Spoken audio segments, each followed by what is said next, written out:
All right. Good morning, Title I coordinators. Welcome to our final webinar of 2024. As always, I'm Erin Sedith, and I'm the branch manager of the Title I Part A Support and Improvement branch here at KDE. And with me this morning is my colleague. Hi, I'm David Malonte, one of the assistant directors in the same division. So before we get started, I think everybody's already done this, but again, just make sure that you've got your camera turned off and your mic is muted to allow everybody to focus on our presentation for today. And thank you all for joining on Teams. Sorry about that last minute correction on my part. We will have time for questions at the end. So at that point, if you want to just type that in the chat or use the raise hand feature and come off mute, we can take questions that way as well. And you can always just email those to me at erin.sedith@education.ky.gov. We are recording the webinar and it will be posted probably later today or tomorrow at the latest. And that will be on our Documents and Resources webpage, which if you haven't been to that webpage since last month's webinar, be sure to go take a look at the recent change that was based on your feedback. We've added little topic summaries next to each webinar and newsletter just to help you find what you're looking for a little more quickly. So if you weren't able to join in November, we had some announcements and reminders, as well as our usual reminders about spend down and topics from the November newsletter. And our main focus was the testing transparency requirements of ESSA. And I also introduced a new testing transparency resource that's available in our sample documents folder. And that is to help you meet both components of the testing transparency requirement. Oh, thank you, Ellen. She said she really appreciates the summaries. You are welcome. I appreciate getting all those suggestions from you all. All right, today, again, we've got some announcements and some reminders, and our two main focuses are going to be preparing for final FY 2025 allocations. And no, I don't have those yet, but we want to be ready for when they are available. And then we're also going to talk about using the tentative census data that will be coming out probably in January, using that to plan for school year 25-26. Just a couple announcements and reminders. First up, remember to go into GMAP and check the status of any of the consolidated applications that are currently open. There are a couple years open right now. You want to make sure that your application is in KDE consultant approved status. So just go in there and check, see if there's any outstanding issues on the checklist that you need to address and get those resubmitted to KDE. Registration is also open for the 2025 National ESEA Conference. That is February 19th through the 21st, and it is in Austin, Texas this year. And of course, you can also attend virtually. I think I've shared this before, but as you know, KDE has paid for registration fees for up to 2 district staff to attend the conference for the past few years. However, for this coming conference, we don't have the funds available for that purpose. But I do want to remind you that costs surrounding professional development, like registration fees, travel, lodging, meals, things like that, when they're related to the program, they are an allowable use of Title I funds. So if any of the schools want to do that, they can. And if any coordinators want to do that, those professional development expenses should be in the administrative cost set aside for the coordinator. So here's our table with our obligation of 310L funds, making sure that you are on track to have at least 85% obligated by September 30th. Again, this isn't anything in ESSA. This is just kind of us dividing it out, spreading it evenly across the 15-month period. So by the end of December, it should be around 34% obligated. If you're a little below or a little above that, that's okay. If you're significantly below that, definitely touch base with your finance officer and make sure that you'll still be on track to meet the carryover requirements.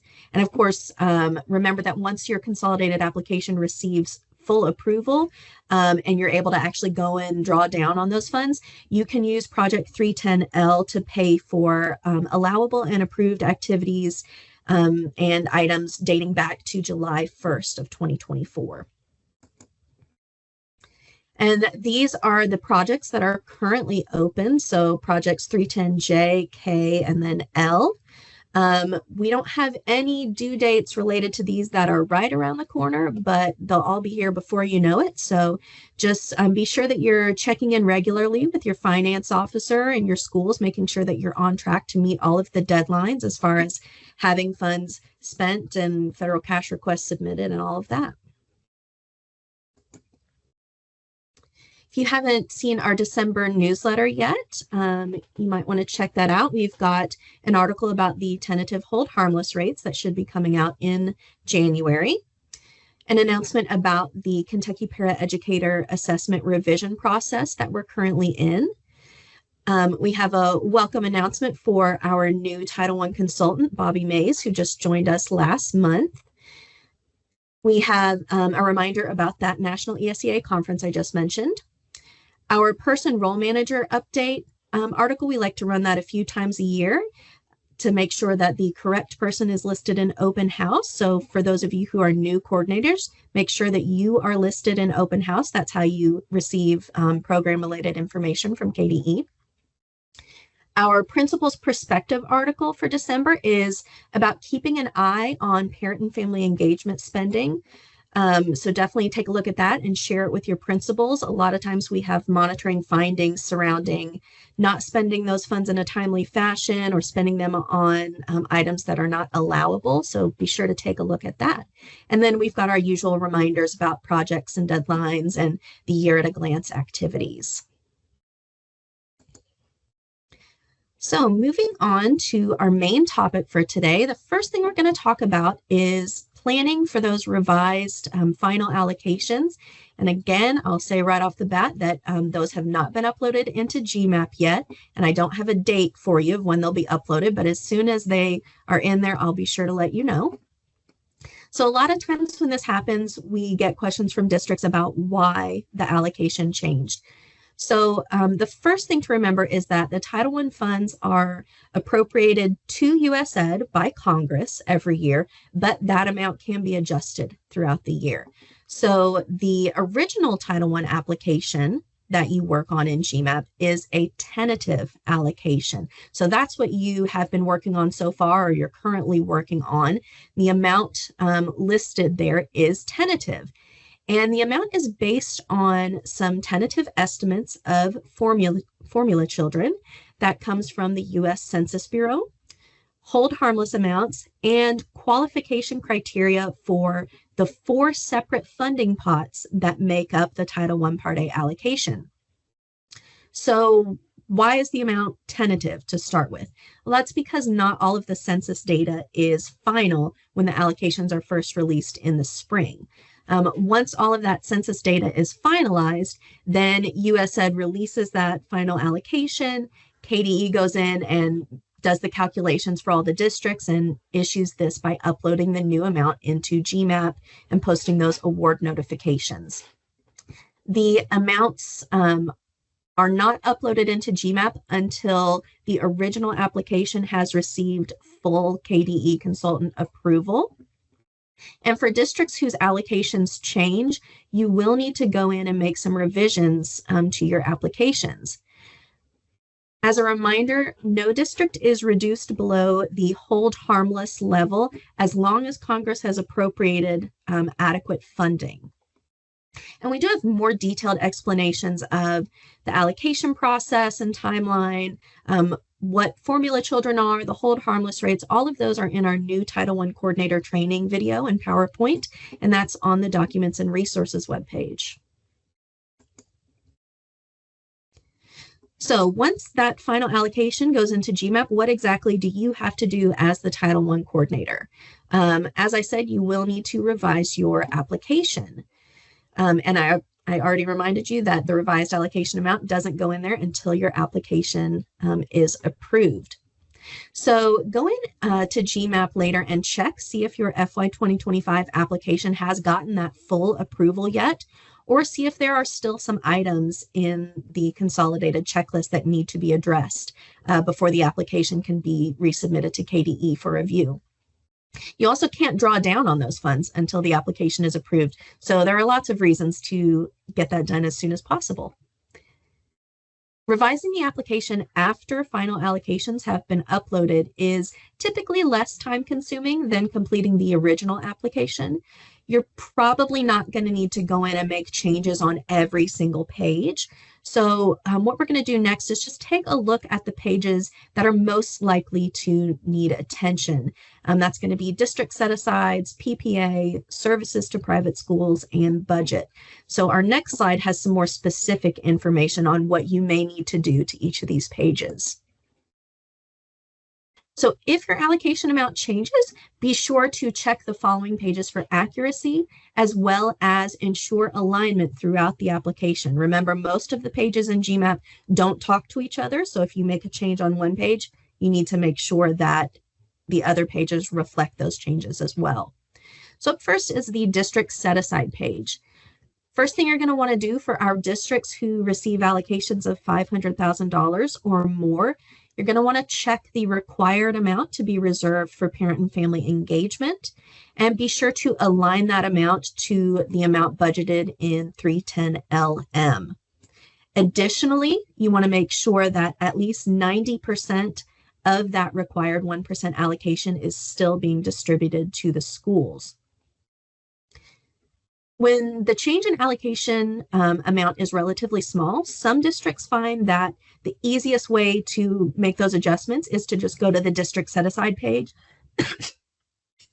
and increase or decrease one or more of those set-asides accordingly, rather than going in and trying to reconfigure multiple per pupil amounts for the schools. Just remember that when you get a new allocation, you can increase your homeless set-aside amount, but you cannot decrease it once it's been approved by KDE. Once it's approved, that amount needs to be spent on the students experiencing homelessness. And of course, if you're required to reserve parent and family engagement funds, GMAP will not let you reduce below that required 1%. So on the PPA page, be sure to check the remaining balance. Make sure that that amount is as close to zero as possible without being negative.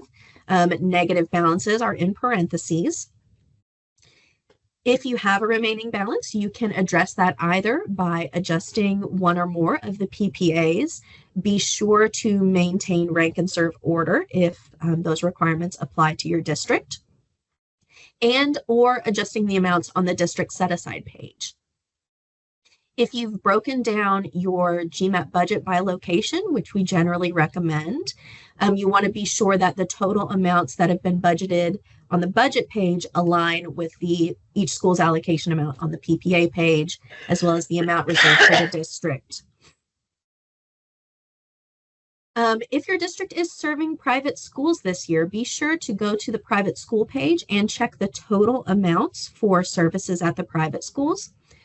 Once the new allocation is uploaded, GMAP will automatically update that amount to represent the equitable share, but you're going to want to make sure that the totals on the private school page match the total amounts budgeted in 310LP and 310LN. And then, of course, the budget page. As previously stated, you want to make sure that this page aligns with the rest of the application. Again, it's particularly important if you break your budget down by location. And finally, don't forget to make any corresponding changes in the Enterprise ERP, formerly Munis budgets. So a lot of times when allocations come out, districts will make adjustments on the budget page and forget to do the other pages. So it might be a good idea to just kind of go through and glance at each page before resubmitting to KDE, making sure you're not overlooking anything. You may also need to make changes to other pages of the application depending on how the revised allocation impacts your program. If you are going to be paying for more or less staff, you're going to want to go in and update those FTE numbers, either on the district personnel page or the school personnel page, for example. And as a reminder, we do have that series of GMAT training videos on the Documents and Resources webpage that have explanations and walkthroughs of each page of the application.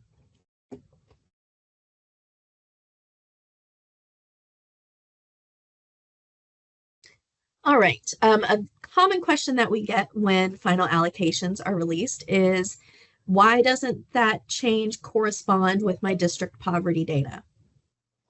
So Title I Part A allocation amounts that have been issued by USAID are based on census data. They're not based on any data that is collected by the district or by KDE. Enrollment and low income numbers, that is what you use to determine the rank and serve order of your schools, who's going to get Title I services. But they're not used to determine the overall amount of the award. So remember, the data used in those calculations comes from the U.S. Census Bureau. So there's not an infinite campus report that you or we can run that's going to correlate with that data. So for example, sometimes a district reviews their data and they see that their, for example, free and reduced price lunch numbers increased at each school. There can be a common misconception that that increase automatically means that their Title I Part A allocation will increase as well. But in reality, there are multiple variable factors that affect each district's allocation. So we're not talking about an apples to apples comparison. And remember, there's additional details on all of this in that new coordinator training webinar. So we're going to keep talking about census data, but now we're going to shift from talking about the census data that determined the final allocation amounts for school year 24-25 to discussing that tentative census data that's going to help you start planning for school year 25-26.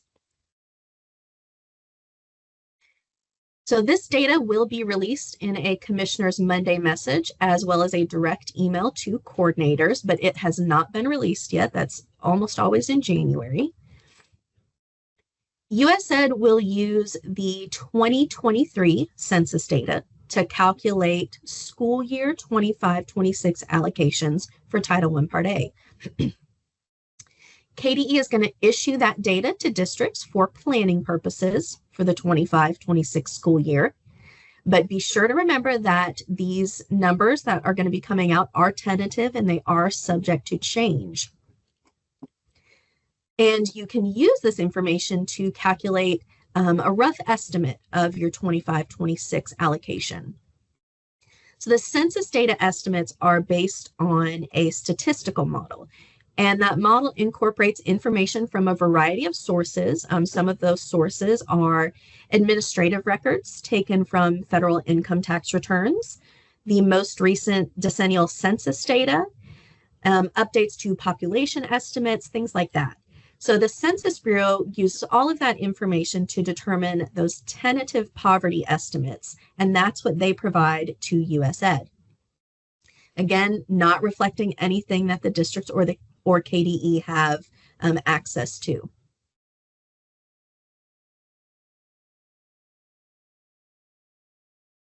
So when you get that tentative census poverty and hold harmless percentage document from KDE, it'll just be a PDF document. This is the general layout of the table that you're going to see. So you'll be able to find your district name on the left.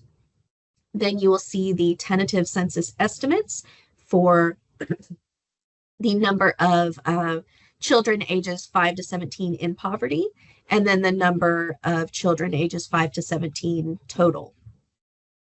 Those numbers are then used to calculate that tentative poverty percentages. These percentages are reported to 2 decimal places, and they're not rounded to the nearest whole number, and they are going to be used to determine the hold harmless percentage. So the number that you use to start planning for school year 25-26 is going to be that hold harmless percentage. This amount is variable and it represents the rock bottom dollar amount that a district may receive in any fiscal year, again, contingent upon Congress appropriating adequate funds. Districts with census poverty percentages of 30% or greater are going to have a 95% hold harmless percentage. Districts whose census poverty percentage is between 15 and 30 are going to have a 90% hold harmless rate.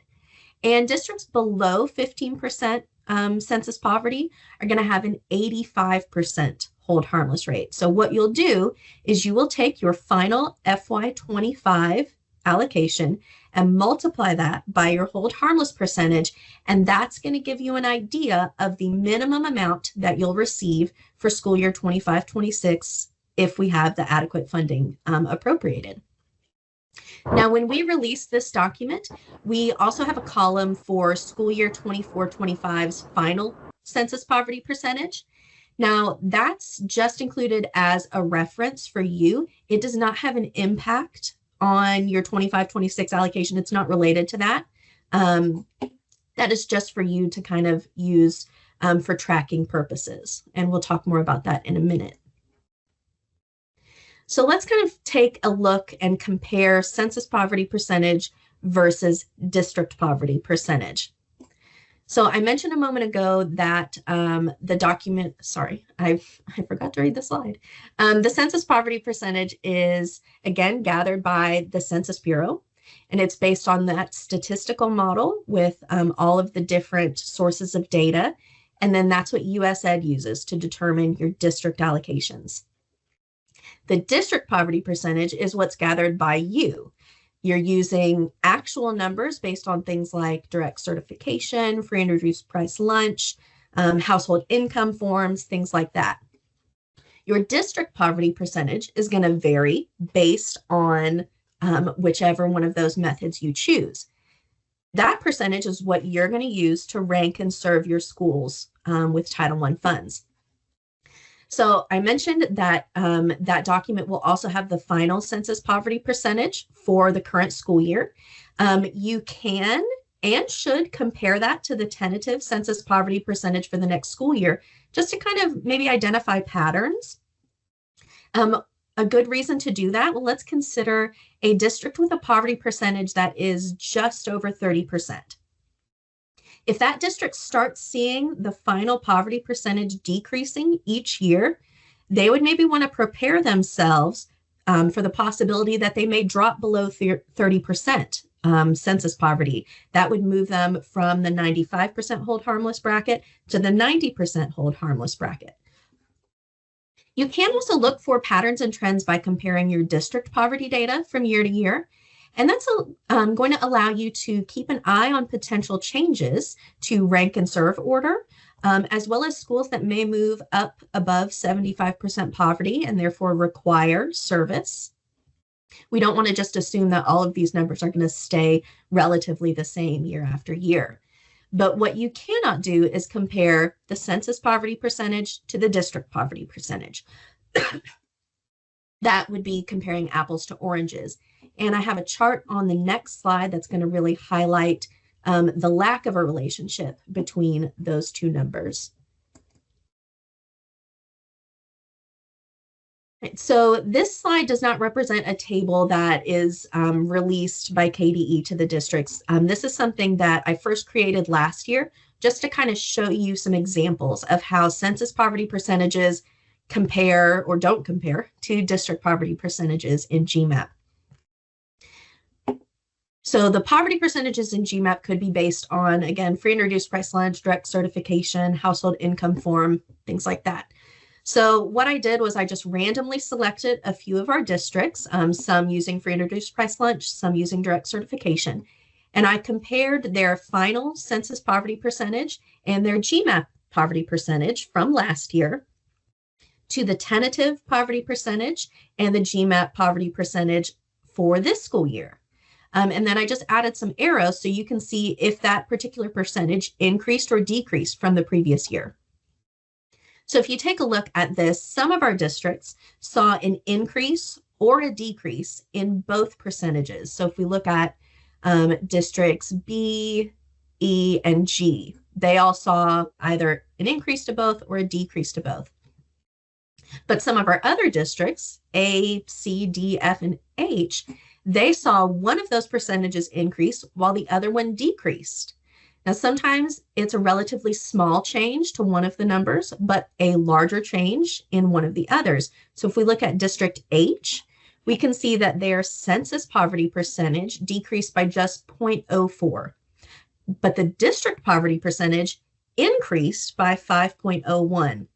So there's a lot of variation in these percentages, and there's no secret formula or anything to get us from one percentage to the next. Now, when this document is released, be sure to read through it very carefully. It'll have a lot of information, a couple pages of information before you get to that table with all of the percentages. The Census Bureau does provide a challenge period for districts to review the data and look for non-statistical errors. So there's two possible types of errors that you could find. One of those is going to be processing input data or running the estimation models or programs. And the other is preparing or processing information to define your district's geographic boundaries. If there is an issue, you think, with your data, then you need to contact the SAPI branch at the Census Bureau for further information on how to challenge that data. So KDE cannot revise your census estimates. Only the Census Bureau can do that. We're kind of the middleman here, just providing you with that information. The deadline to submit these challenges hasn't been released yet, but it will be listed on that notification when you get it. And of course, we'll remind you of that during future newsletters and webinars and things. Over the past couple of years, it's been mid-March, 15th, 16th, as early as the 8th or the 13th. So probably anticipate it being sometime in that range again for 2025. Now, generally, the Census Bureau doesn't make changes to numbers except in the case of data error, as I mentioned a moment ago. So again, it's always good to compare last year's data to this year's and start making note of any trends. So the current school year's notification that we used to plan for school year 24-25, that's still posted on our webpage. However, when the new version comes out, that's going to be removed. So I recommend going and downloading what's currently there so you can have that to start using as a comparison if that's not something that you already do. Right, so that's going to wrap us up today. And I know I've heard the comments section going off, so let's see. Couple questions in there. If you want me to take them, I can. Or let's see. Okay, if the budget GMAP revisions require staff changes, will the comparability report have to be redone and resubmitted? That's a great question, and the answer is no. The comparability report is looking at a specific day during that window. So everybody's comparability reports have been approved at this point, so you are good to go on that. Let's see. With the potential of U.S. Department of Education changes upon us, specifically proposed reduction of 25% within Title I, will this impact our FY26 budget? I'll let you take that, David. Well, okay, so this is a maybe. This is kind of a lawyer answer. The appropriations for 25-26 have already been made. Right now, Ed is working through the census data. We'll issue that, and then we'll immediately start working on state and district allocations, tentative allocations, and then we'll issue those a few months later. So those numbers are in place. However, I will say that Congress has made mid-year changes before in appropriations. They have sequestered funds. In, I don't know, let's say November, and then reestablished funds again that next a couple months later. So there is the possibility. We perpetually see in the news and through federal budget newsletters and press releases that there are typically programs that are on the chopping block. Title II, Title III. You're going to see multiple versions of budgets if you read newsletters or read the news. So just keep in mind that year after year, those programs are on the chopping block. Does that mean they're going to get cut? No. What you're probably drawing information from is a proposed budget from one side of Congress or the other, or one particular committee in Congress. There's actually no way to really predict that at this point. And the best thing I can say is read the news, read the press releases and take them with a grain of salt, because it is a little bit unpredictable. I know the news is scary. There are just so many multiple factors affecting the budget discussion, but do know those numbers have been appropriated. Ed will start working on those. Well, they're working on that stuff now, and we'll keep you informed as we get more information coming on. All right, and I'm checking the email to see if we've gotten any questions there.